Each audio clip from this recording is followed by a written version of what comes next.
this is going to be my very first live podcast recording. I realized that a lot of people enjoy listening to podcasts this way versus listening to it on the normal podcast channels. So I wanted to challenge myself. Normally, I never look this cute recording a podcast. I normally have a scarf or a bonnet on my head. I don't even have makeup on at all. I might just have on a raggy t-shirt. I don't care. But this time, because I actually just recently came from hanging out, I wanted to take advantage of being all cute and use that to be able to come to you guys today for this first live recording. I figured what better way to do it than to do it all dolled up. So let me just try to get my little recording circumstances together, and then what I'll do is I'll go ahead and get started from there. All right, so I hope you guys enjoy this. Hopefully it's not super awkward for me, because again, I don't record these and I normally like just stare off or stare off or stare off, and I can't do that today. So you do see here I have my Beats headphones. You can see a little bit of my microphone, and I'm just trying to get into my zone. So I hope you guys enjoy.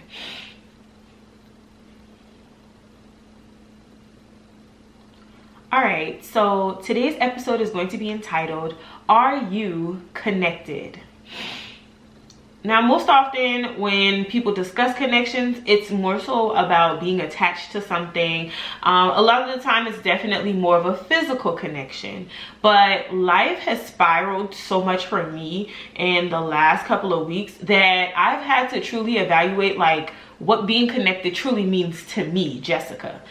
Now Webster defines connected as being joined or linked together, related by blood or marriage, having parts or elements logically linked together, or incapable of being separated into two or more subsets. Now, moving away from like family and friends really taught me a lot. And one of the things that it reinforced is, unfortunately, I will miss a whole lot of physical interactions with all of them. I would definitely have to lean on much more of a virtual presence.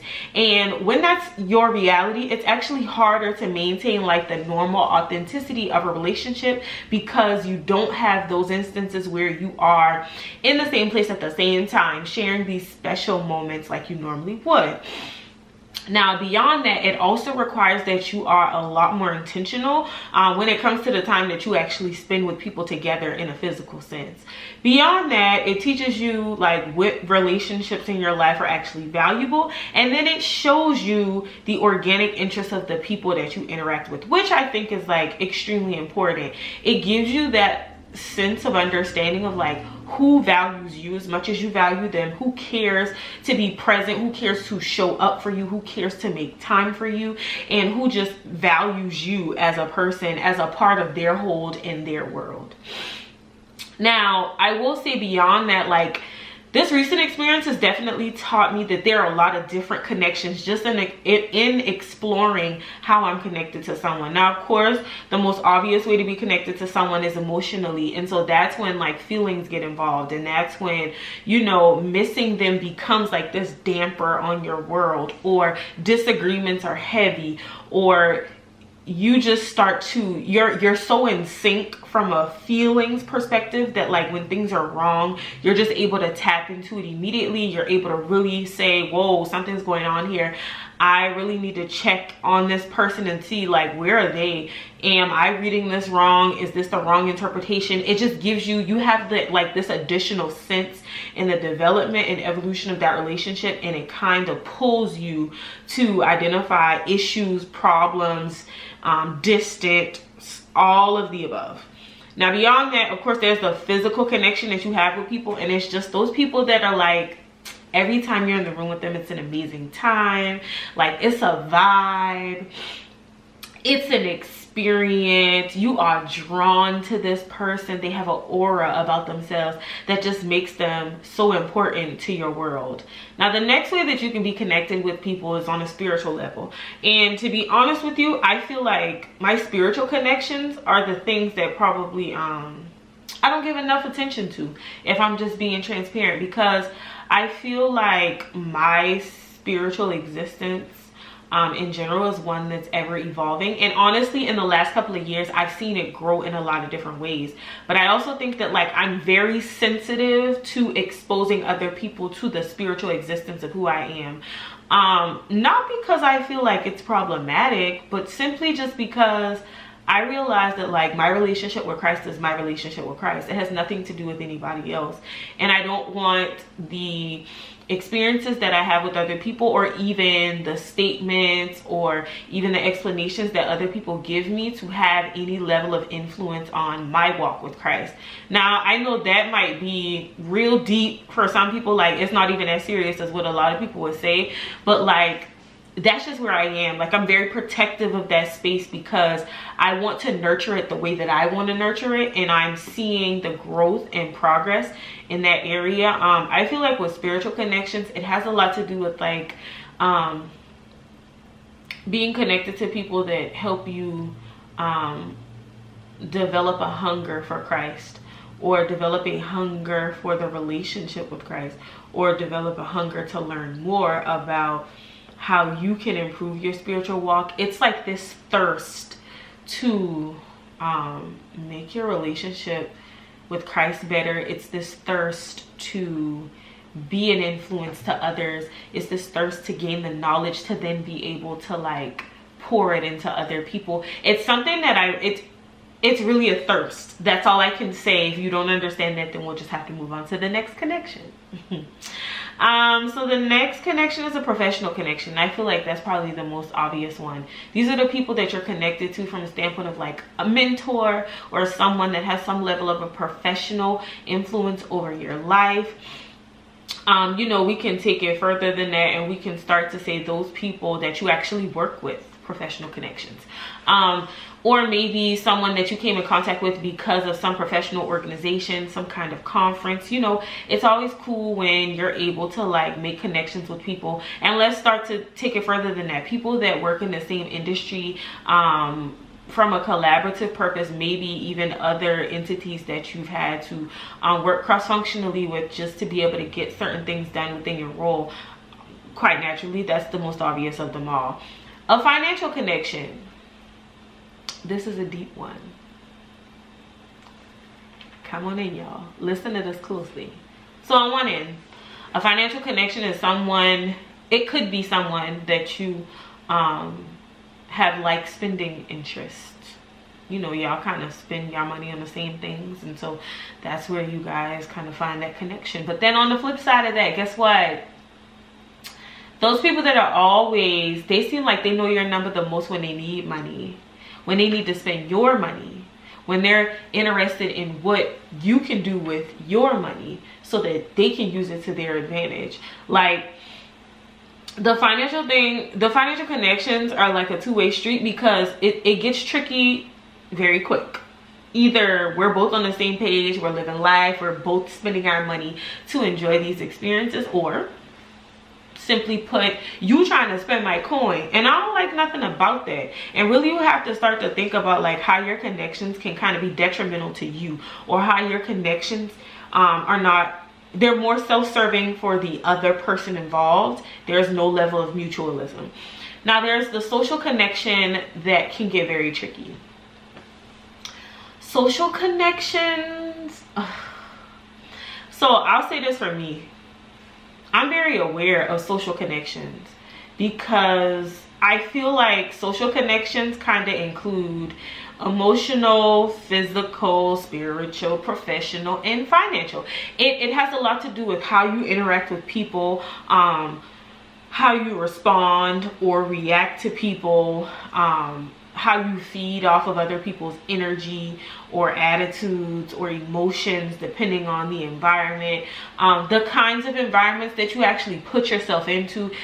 You know, the social connections are such a convoluted, the way that you communicate, the methods that you use, the channels that you use. There are so many different things that go into the social connections, where it just gets so difficult sometimes, because The social connections can be misinterpreted so many different ways. It's a lot about preference. So what works for me may never work for you. And so because I use this channel and that's the least of your favorite, you know, then I become one of those people that you could care less to interact with because I don't choose the avenues that make you comfortable. And that's the other thing. It's about comfort when it comes to that social connection, because it weighs heavily on where you are appreciated in your comfort. When you have to get forced out of what makes you comfortable, I think that's where we would identify a disconnect. Now, the last of all these connections would be a metaphysical, which is the nature of the mind. And this is most often the person that can be your soulmate. They are the person that can connect with you on a different level. So I hate to use this as an example, but this is probably the best. You know, when people are talking about dating in the interest of men and women, they most often say, you know, it's great for us to have sexual intercourse, but more so have sex with my mind, in a sense. And so with that, when you use that kind of concept, it's pretty logical that this person really has to tap into you on a different level. And sometimes, you know, it's like when you're having that conversation with somebody, you're like, oh my gosh, get out my head. It's like you are speaking every thought that I've had about this circumstance, situation, what have you. And I love when I come in contact with people like that, because it just shows how it reinforces the idea that, like, there are people out here like me. I am not a diamond in the rough. I am not a unicorn. Although I live in a world where a lot of the time there are people who I feel like I have controversial thoughts or perspectives, shall we. And so sometimes I do feel like we could be having a regular conversation. People be like, but why would you say that? Because that's how I feel, or that's what I think. And I mean, I feel like we all have the option to think as we choose, and that's perfectly okay. But I do think that sometimes once you get into that space where you really have someone that's able to think and process thoughts and see it from your view, and that's a genuine thing. They're not necessarily trying to just understand where you're coming from, but they are legitimately on that same level playing field with you. There is a different kind of connection that happens. Now, I've described all these different kinds of connections because this actual episode is going to be more of an exercise. I want you to, you know, take what I've described here and kind of look at the people in your circle, in your world, that you to some degree value. And you know, some of these people are highly valued and some of them are on a minimal level of value. Wherever they stand, just start to think about how they address these different connections, because you'll start to realize that, like, people that address certain connections have a higher propensity to be accepted in your life. So someone that's like on a financial, unless they tap into emotional or physical or spiritual, then they'll probably struggle to be of high value. The professional people, if you're chasing your career and that's your focus right now, then maybe they'd have some heavy bearing on things, but otherwise they won't be. The emotional and the physical are the two, in my opinion, now this is Jessica speaking, where I feel like those kinds of connections are the ones that really make a difference in, like, my day-to-day necessities. These are the kinds of connections that I need from people. These are the kinds of connections that help me grow in a lot of other ways. So as you start to think about the people in your world and how you're connected to them, I think the first thing is to ask yourself, like, how has that connection benefited you? In what ways have you grown? In what ways have you been able to explore new ideas, new concepts, broaden your horizons in different ways? Like, what does this connection require of you?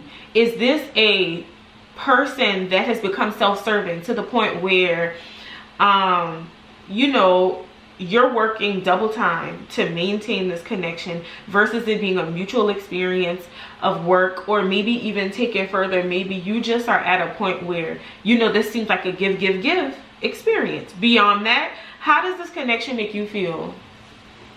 Is this a connection that you're happy about? Is this a connection that you choose to develop more? Is this a connection that you feel like if you lost it, it would make a difference, it would hurt you, it would dampen your spirits? it would definitely be a problem for you to let go of this connection. And then, like, how has this connection evolved over time? Like, are y'all in the same place that y'all were in 10 years ago? Have you all grown together? Have you all grown separately, but then somehow that's able to pour into the connections that you have with each other? Have you been able to, like, use what you have as a team to benefit other people? Now, when you're talking about, like, maintaining connections, I think one of the things that I always ask myself is, like, how do I remain in constant contact with this connection? What does that look like? How do we communicate?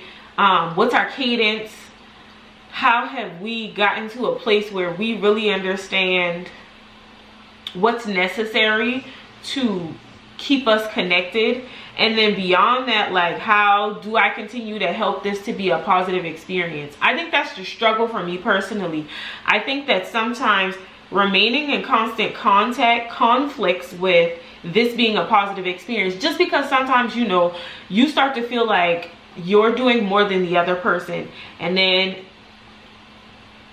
likely so the other person will start to feel like at some point they're doing more than you. And you know, some of it is difficult to maintain simply because everybody has their own things going on. I'm busy with this, you're busy with that, we have different priorities, life is happening, things are shifting, our focus can shift at any moment. You know, we're all living in our own worlds while we're trying to stay connected to people in their worlds, and sometimes that can be very different experiences that require different energy just to keep going. And so I think for me, I personally struggle with maintaining constant contact and it being a positive experience, because, you know, I get to a point where if I'm the person that's trying to maintain constant contact, I do feel exhausted in the sense that, am I badgering this person because I keep reaching out to them? But I want them to know that I care. And so, you know, it's like this internal battle of compassion versus confusion of, have I lost sight of what's going on here? Am I valuing this person way more than they need to be valued? And then it's kind of like cancellation. Like, am I done? Is this becoming too much for me? Is this no longer a positive experience for me? And if it isn't, is it time to cancel them? You know, I hate that it has come to that, but that's legitimately what it is. It's communication, compassion, and cancel. I'm sorry, but that is my process.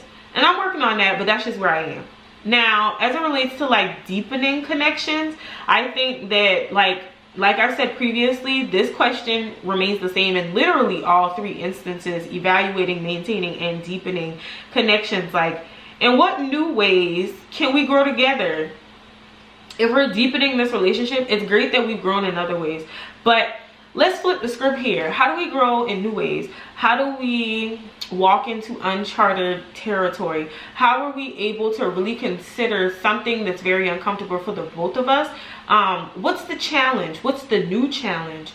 How do we throw ourselves into things that will make us better ultimately? Beyond that, like, how can we expand the depth of this connection? You know, it's great to be connected, and you know it's great to maintain things on a consistent level, but I think that depth is something that really matters, because it speaks to the relationships and connections having substance. And you know, sometimes you've been friends or family or whatever with someone for like 30 years, and then you start to realize, like, you know, this relationship never had any depth.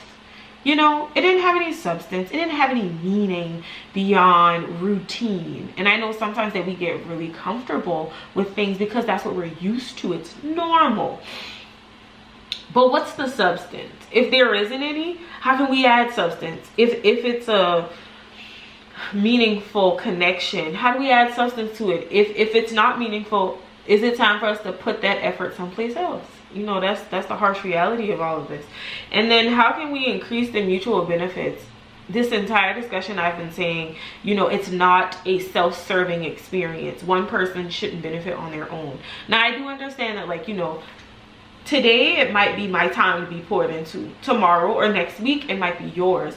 And I'm completely fine with the seesaw of support, because I realize that, like, I'm gonna need something sometimes, and maybe that might be a few days. Maybe it's not just an instance of we're having a discussion, I need X, Y, and Z, and then I'm done with it. Maybe this is a constant need. Maybe this is something that you know is going to take time. Whatever it is, it's just one of those things where you just have to put yourself in the mind frame of understanding that, like, where I benefit today, you benefit tomorrow, and then maybe even sometimes we benefit at the same time.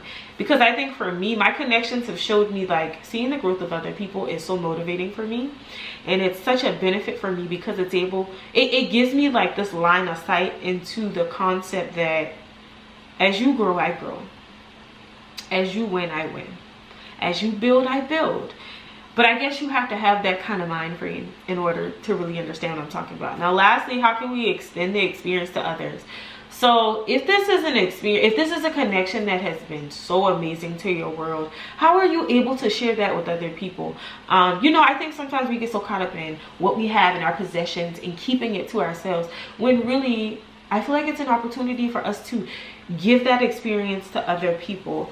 Connections for me have been a tricky thing because I'm adopted and things of that nature. I think it's so easy for me to disconnect, and so disconnect in a lot of ways, cut people off, disconnect from a situation, disconnect from an environment, disconnect from life if I want to. Like, I mean, in a sense of like, I might be on social media, but like if I don't want to talk, I'm not going to talk.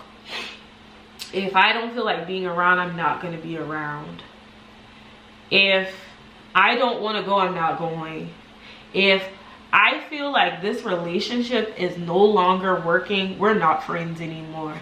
And it's not difficult for me to just simply say no in that sense. But I think that sometimes it's not fair to the people that unfortunately receive the other side of that disconnect, because you know, in certain instances people deserve explanations, or maybe I never know when someone just needs me to be around. I never know when someone needs Jessica, and maybe simply going around and being present is the opportunity to serve them the way that they need to be served, to benefit from the connection. I realized that, like, in the last couple of months, it's been very simple for me to be absent from like my friend world, and it's in no way an intentional thing. I think I am just starting to realize how important it is to enjoy time with myself, how important it is to seclude myself, my peace, my safe space, my mind, my emotions. I don't really think I ever gave it a lot of energy until recently, when I just started to think about, like, my friends always be like, Jess, you don't never be coming at the house, you always in the house. And then one of my friends was like, I mean, like, where you be at? Y'all, I be in the house. And I think it's because I think the other thing here is I am connected to so many different people in so many different ways, and from Monday to Friday, I feel like I've poured into people, I've been poured into, I've served my connections the way that they need to be. And I think by the weekend, I just want to disconnect. I want to be all the things that people have been and I've been to other people, to myself. And that's a selfish thing, but I think that, like, my connections deserve mutualism.